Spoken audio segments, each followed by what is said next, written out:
Good afternoon. This is Dr. John Bennett, broadcasting for Neurosurgical TV. Today we have another hangout in the series of Neurosurgical TV, the first online conference. And this year the topic is brain tumors. Today we have the honor of having Jorge Vega. He's an ENT doctor from Barcelona who I ran across on the internet, and he volunteered to do a topic that's close to the brain tumors. He's going to talk about craniopharyngiomas today. And first, we're going to introduce Rakesh. He's a member of the panel before we turn it over to Jorge. Hello, Rakesh. Hello, hi. I'm Dr. Rakesh Avi, a neurosurgery resident from India. Thank you. Okay, well, welcome, Rakesh. And Jorge, welcome, and could you please tell us about yourself first before you launch into your presentation? Yeah, I'm ENT surgeon. I'm in personal interest on school-based surgery. I working in my hospital as a young ENT surgeon. I ended my residency a year ago. Now I'm working in the rhinology, otology, and school-based section of my hospital. I'm learning. I'm not an experienced surgeon, but I have some views that I learned in this pathway to share. And the lecture will be about craniopharyngioma. Craniopharyngioma is a rare disease, and I hope we can get a network to share our knowledge about this disease. Very good. So my lecture will be about the ENT point of view of craniopharyngioma. Craniopharyngioma is a disease, a rare disease. Here I am. I'm Jorge Luis Vega Celiz. I am ENT surgeon from the Hospital Universitario de Belvitge. It's in Barcelona, Catalonia, Spain. You see the map there. If you go to Barcelona, you land in the airport of El Prat, and you have the hospital in the red spot, and that's it. We have almost 5 stars, but if you get to know the people who works there, it's 6 stars. So this is Barcelona. I'm broadcasting from there, and let's start. This lecture it's inspired by Francesco Doglietto presentation on the European Diploma of School-Based Surgery that I take. It's a diploma run by Philippe Herman in Paris, and it's a good way to learn and study and share knowledge about school-based surgery from the endoscopic point of view. Francesco Doglietto is a neurosurgeon who works closely to Andrea Bolsoni Villaret in the Breccia University in Italy. Professor Piero Nicolai is the chairman of that department at Dr. Fontanella, the neurosurgeon partner of this potent and almost very, very, very innovator university. It's Breccia, fantastic university. So let's start with the history. Harvey Cushing in the with the skull in her hands, and Oscar Hirsch, an ENT surgeon. What says Harvey Cushing about this rare disease of the skull base and all the rare diseases we have? Sorry to disturb. Your slides aren't moving. Though it's first slide still. Sorry? Your slides aren't moving. You still have a cover page on that. I still having Harvey Cushing and Oscar Hirsch on the screen. No. Your screen, Dr. John. Yes, it's still on craniopharyngiomas. Yeah. ENT view. Is that the slide you want? No. I'm broadcasting. 1 second. Okay. Thank you, Rakesh, for noting that. Now? Yeah. Now we got who I am. Yeah, who I am. Right. Okay. 1 second.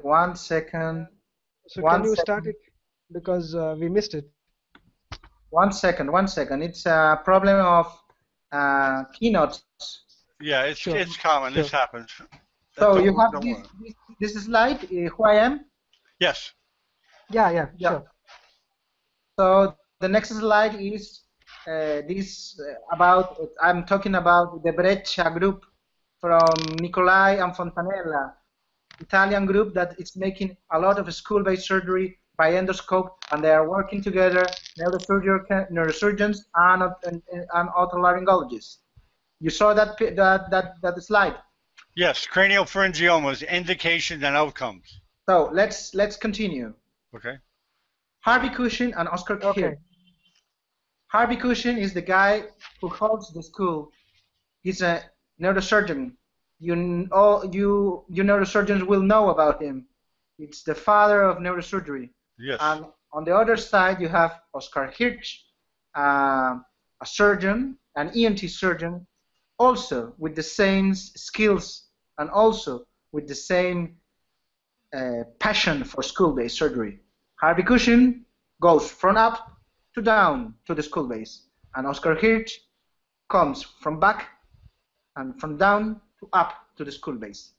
And Harvey Cushing says, as is true of all difficult operative procedures, the performance become progressively simplified by the combined suggestions and experience of many.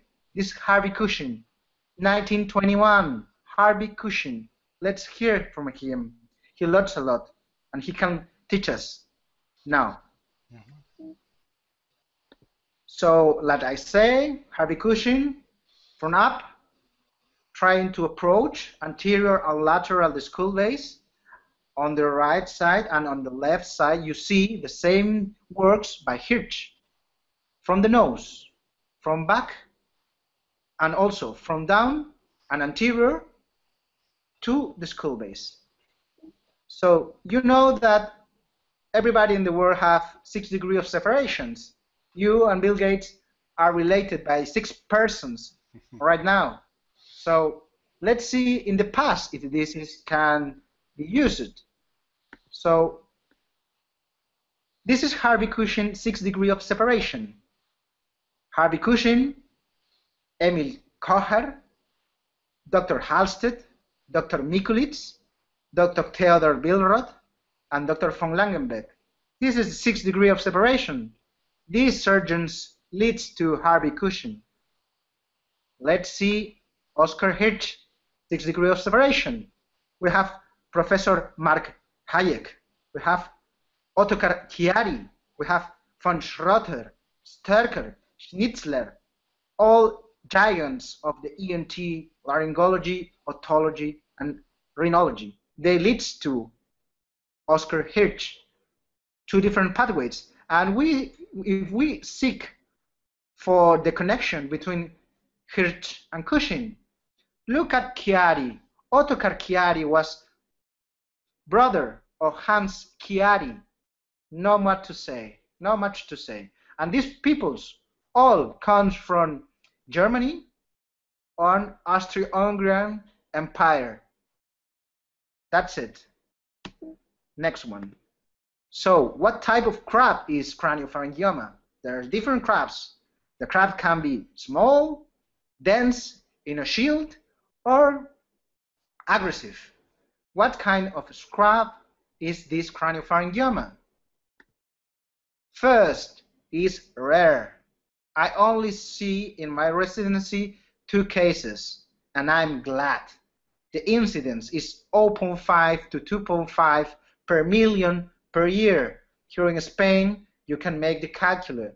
If you are in India, you are more lucky. You have more cases, but still not so frequent. But isn't frequent, but in the skull-based region, if we go to hypothalamic pituitary region, is the second most frequent tumor.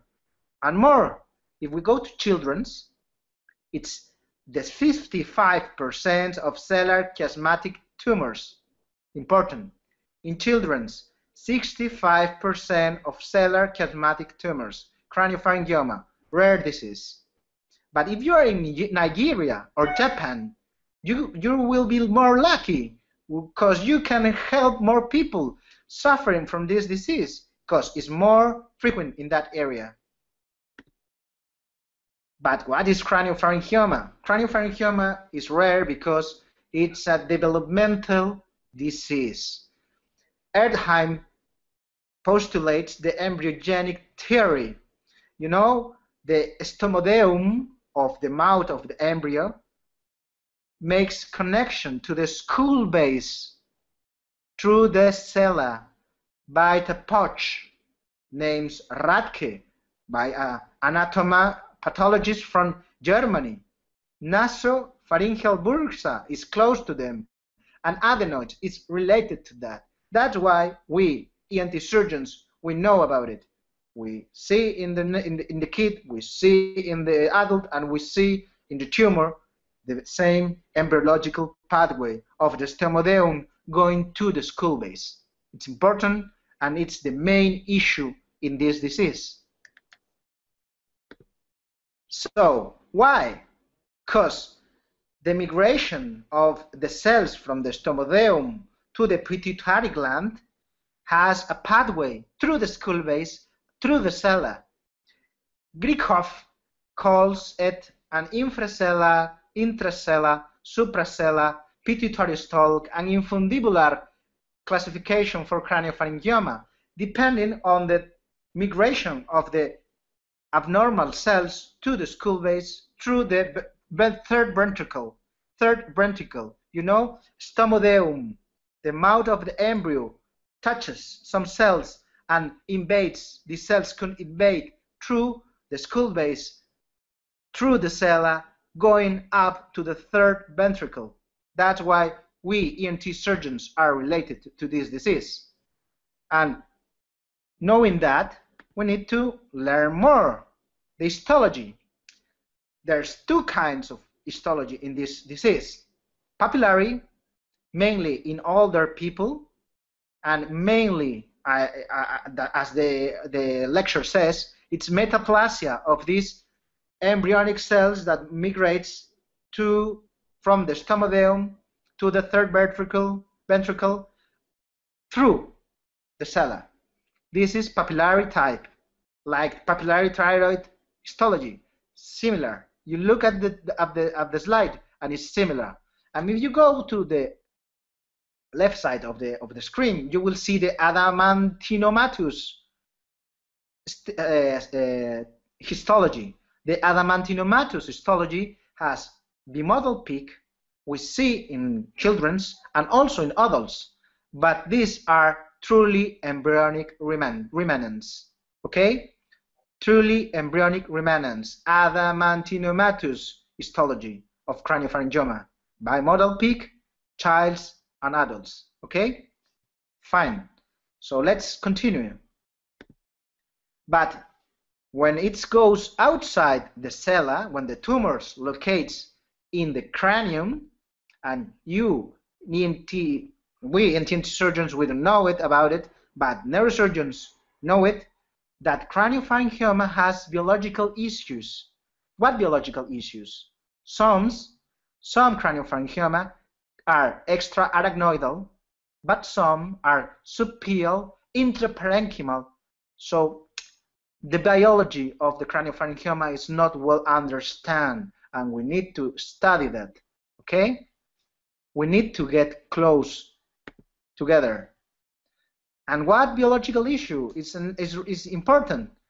In rare cases, when you operate the patient twice, 3 times, 10 times, you could have malignant transformation from this benign tumor.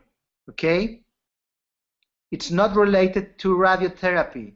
The literature, it's in conflict, but I think that it's not related to radiotherapy. It's related to surgical manipulation of the tumor. Very important.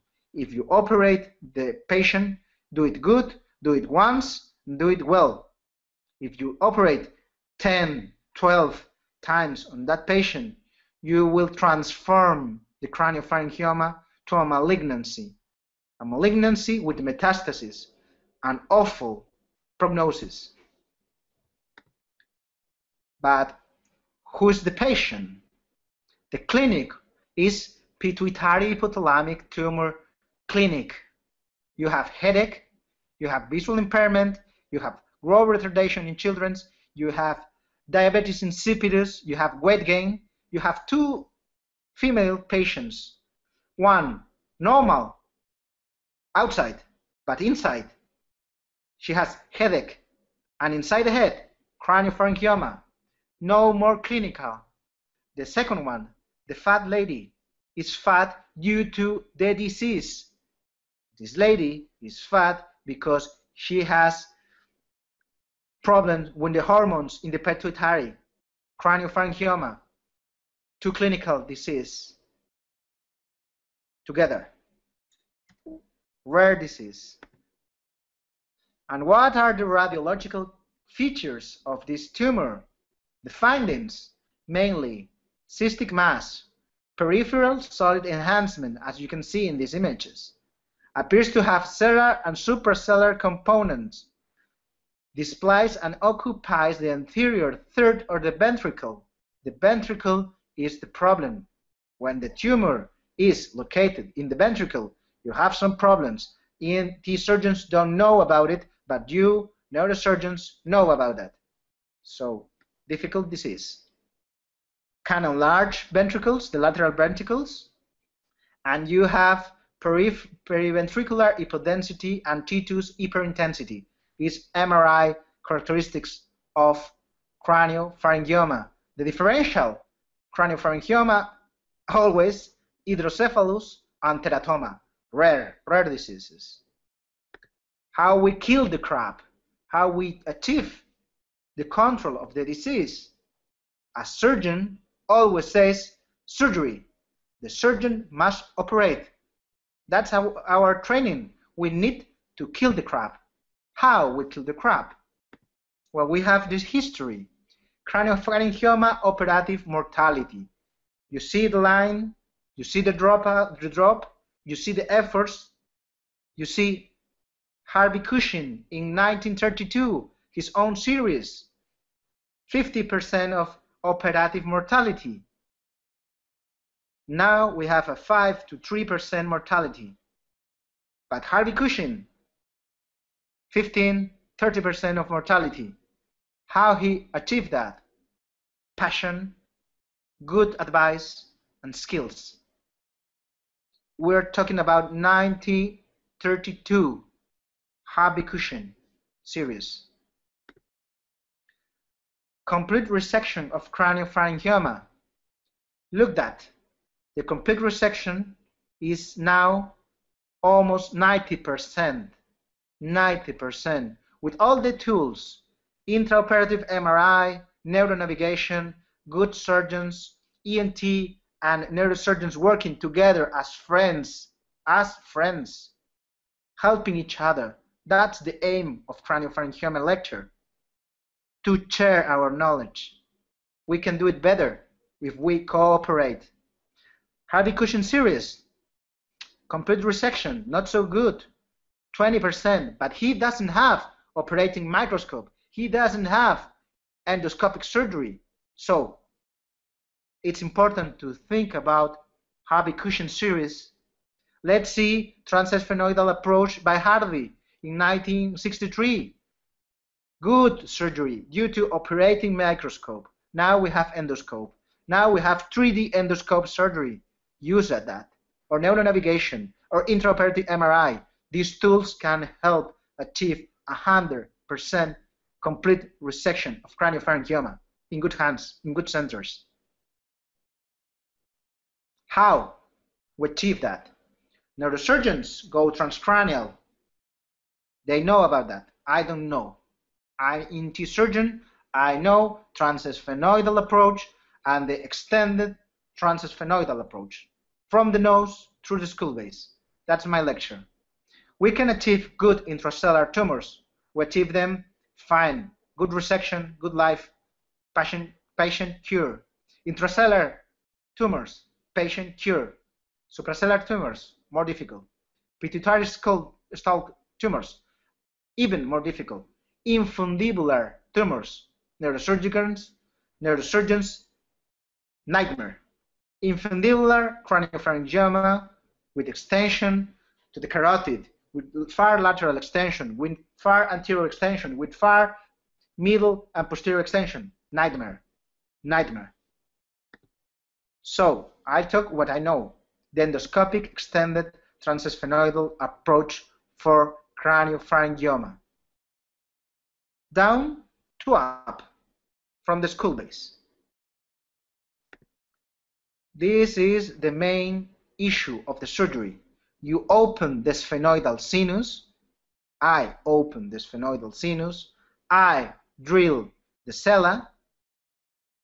And when I drill good the sella, we have all this pituitary exposure.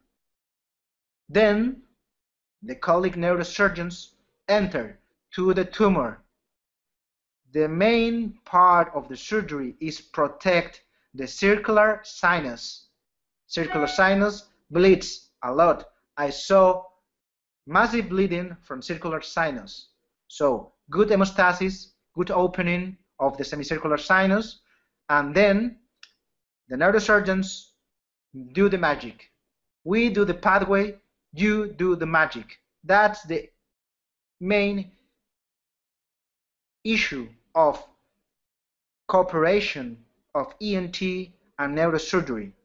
You have a fresh neurosurgeon ready to kill the crab. We ENT make the pathway. We're the sailors. We sail through that port, but the people who kills the crab are the neurosurgeons, at least in my institution. So, nightmares. Steno classifications of the relationships of craniopharyngioma and third ventricle craniopharyngioma tumor. A nightmare. A nightmare. I don't know how to take off this tumor of this location. Neurosurgeons know. Kazan classification. Even more complex problem. Kazan classifications use the infundibulum as the key point for the classification and for the resection. Kazan classification must be known in every surgeon who do this complex procedure. Sometimes you need approaches from up to down. In type 4, craniopharyngioma of the ventricle, you need to go from up to down to achieve the remotion of isolated third ventricular craniopharyngioma, not well accessed via endonasal routes. All the other three types, if you have a good ENT surgeon that gives you a good pathway and you are a good neurosurgeon, the crab could be killed. This is part of the lecture from Brecha group. They make it's not a meta-analysis, but it's a grouped series from Pittsburgh, Naples, and Bologna series from 1997 to 2012. 167 patients, 22% of childs. Symptoms: partial hypopituitarism and visual disturbance, almost 75% of cases. Localization, more than 80% above the chiasmatic diaphragm. Okay? Extension to third ventricle, 30%, thanks to God. Intrapeduncular cistern, 50% of cases. Cavernous sinus extension, 10% of cases. Extreme lateral extension, 10% of cases. Difficult cases. Removal rates from this grouped series from Pittsburgh, Naples, and Bologna. Look at that. Previous treatment in 45 patients, 27% of this series was treated elsewhere. Removal rates, gross tumor or subtotal tumor removal, 75% in this series. And the major complications, 2% of deaths, the patient can die on the table, and it's a shame, but can happen, and everybody have or will have this problem, and it's tough, but you're doing your best. And if you're doing your best, that death learns. It's for learning. It's to grow. It's to know to correct our errors and make a better effort in the next patient. CSF leak requiring surgery, 20% of cases. Hydrocephalus, 30% to 50% of cases. Endoscopic transsphenoidal surgery for craniopharyngiomas of the same series. The outcomes. The visual outcome improved in 75%, worsened in 2.5% of cases. The outcome of endocrinological point of view improved in 10% of cases, but get worse in 50% of cases. So you need not only the ENT surgeon, you need a medical endocrinologist inside your group. If you don't put that man in your group, you are ruined. You need good endocrine medical assistance. If you don't do that, your patient will die, not in the table, in the ward, and it's awful. Quality of life, 88% of cases goes independent. Minimal impaired, 9% of cases. Partially dependent, 2% of cases. And totally dependent patients, 1%. You can make the life of a person a nightmare. The recurrence, with a mean follow-up of 38 to 48 months, 20% of cases. Almost a third of the patients will recur. Adjuvant radiotherapy, useful in selected cases, 12%. I say selected cases. Selected cases. Radiotherapy is adjuvant, always. Take that in your mind. Always adjuvant radiotherapy. It's not the main treatment. It's adjuvant treatment. Death from progression of the disease, 2% of cases. Besides all your efforts, some people won't win this battle.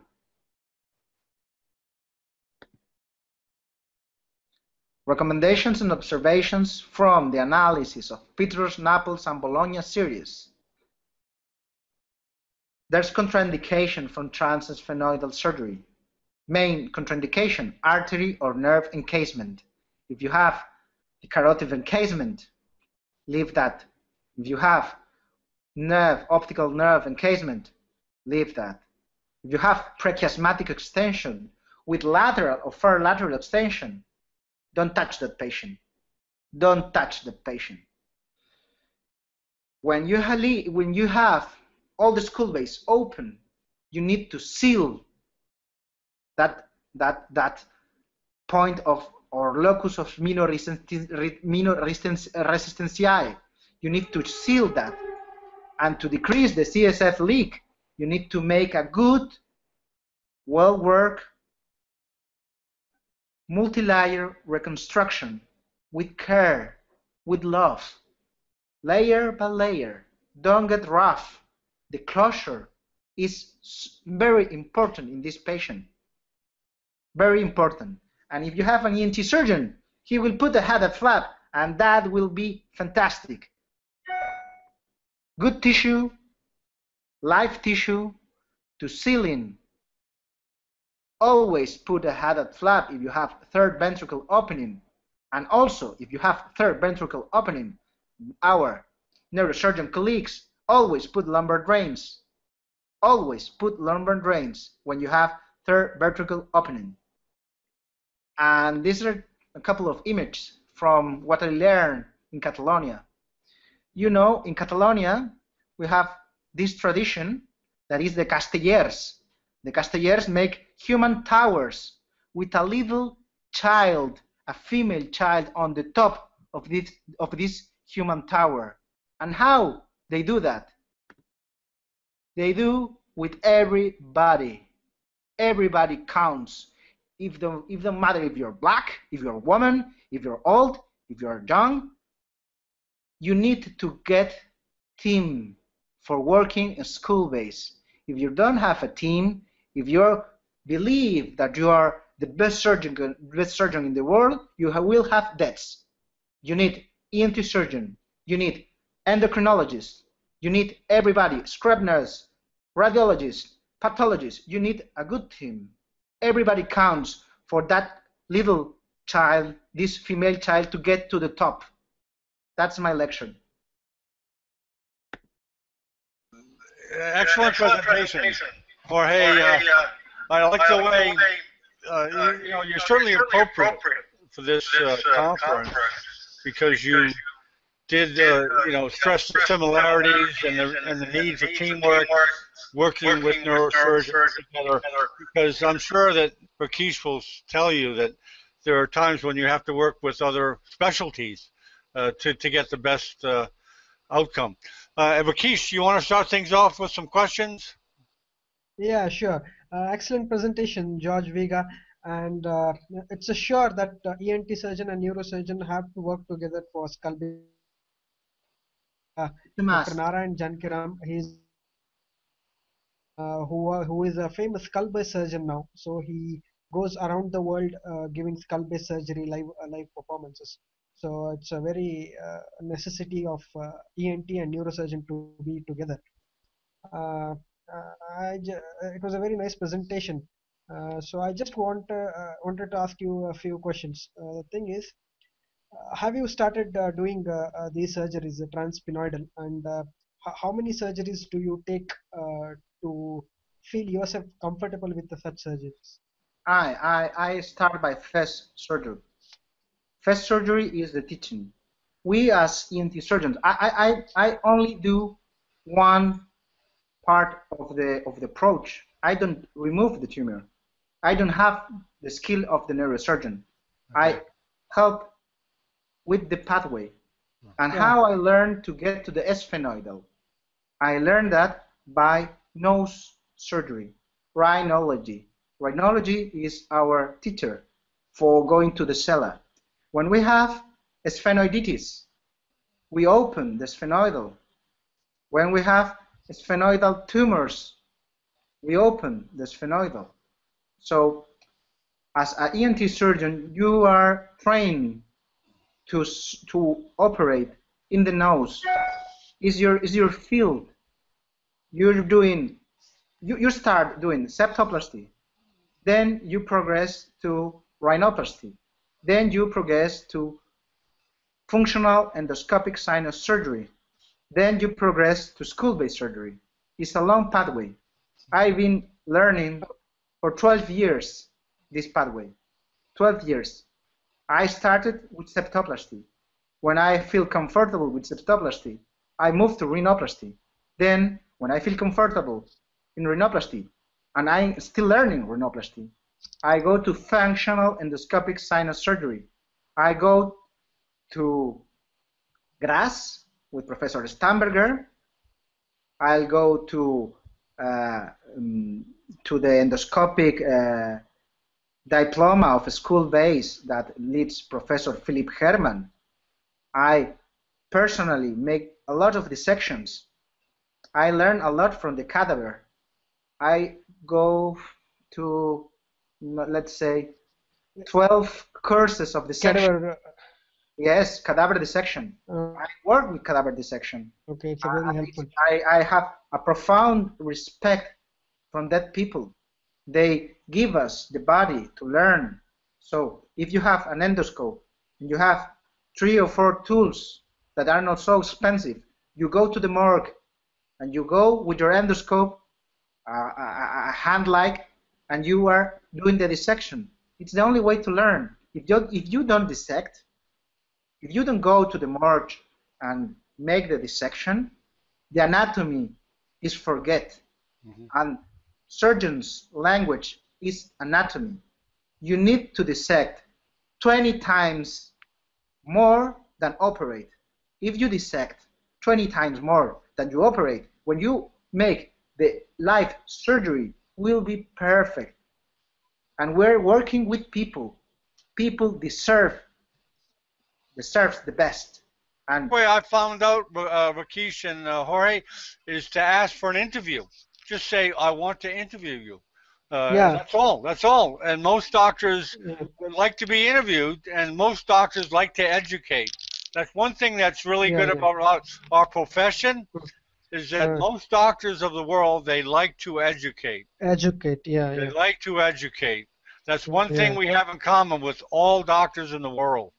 And Yeah. that Sure. makes this easier to get people in discussions like this, like Jorge, like Keith, and other doctors. They like to talk medicine. It's our Yeah. passion for taking the time to give this excellent presentation, and thank you, Rakesh, for coming. And Thank you. Thank you. we'll continue to have these hangouts. So thank you. Just give me names of people to get in contact with, and you guys Yeah. can try to get in Yeah. contact with them too. But a good Yeah. good method. You see, this is my specialty, the internet. You guys are Yeah. ENT and neurosurgery. Mine is internet. And if you can get me Yeah. contacts and names, I'll try to. Yeah. And he will show the pathway. He will show the pathway. I'll give you the pathway. Then you keep that shit. You keep that shit. But I'll give you have here Thank you. a lot of Punjabi people that plays cricket also in Barcelona. Really? Yes, we have. Oh, yeah. Barcelona is known for Mail. Have my mail. If you Yeah, come here, sure. you can see us. You can go to our whatever you want. share your number also. Yeah. Yeah, Barcelona. I tell you, Spain has a lot of doctors that like the internet. In Spain, that's one thing I've noticed, Rakesh, is that Spain has a lot of doctors that love the internet. I'm very surprised. I didn't know that. Have you been there? Jorge Vega's home. There we go. There we go. We get this network going, and then we'll set up an office in Barcelona. Yeah. I would love that. If we can make a real meeting and broadcasting. Like ENT, and we've had the most success with neurosurgery in Latin America, Rakesh. I don't know why. Well, of course, India too, we've met a few, but Latin America, for some reason, we're having the most success. So okay, that's good. That's good. Yeah, that's good. It's so.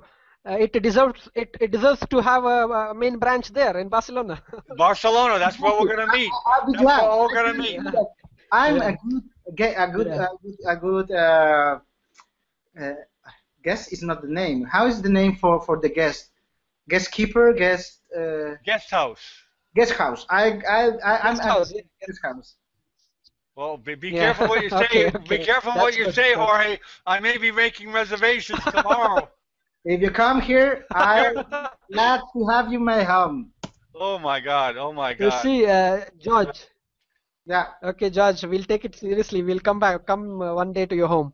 Well, you have good internet there, right? You have very good internet there, right? It's been a pleasure. So I go to. Yeah. I need to be with my wife. Okay. Bye. Okay, we're gonna have the next hangout. Okay, you're welcome to come to any hangouts if you want, Jorge. Okay, fine. Bye. Okay, bye-bye. Thank you. Bye.